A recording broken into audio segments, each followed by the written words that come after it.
অল্প সময়ের মধ্যে আমরা সেই শুভ ঘটোত্তোলনে যাব। তাই আপনারা যারা আমাদের সঙ্গে সেই ঘটোত্তোলনে যাবেন, আপনাদের সবাইকে আমরা উৎসব কমিটির পক্ষ থেকে আহ্বান জানাচ্ছি। আপনারা আসুন, আপনাদের উজ্জ্বল উপস্থিতির মধ্য দিয়ে আমরা আমাদের এবছরের শুভ সূচনা রাস উৎসবে করব। তাই আপনারা যারা দূর দূরান্তে রয়েছেন, আপনারা অবশ্যই আমাদের উৎসব প্রাঙ্গণে চলে আসুন। আমাদের অল্প সময়ের মধ্যে সেই শুভ ঘটোত্তোলন শুরু হবে।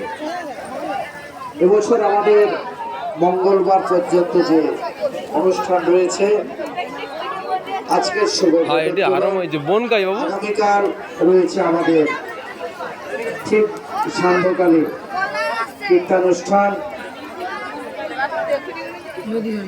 গীতা রানী দাস মহাশয়া এবং ওনার সম্প্রদায়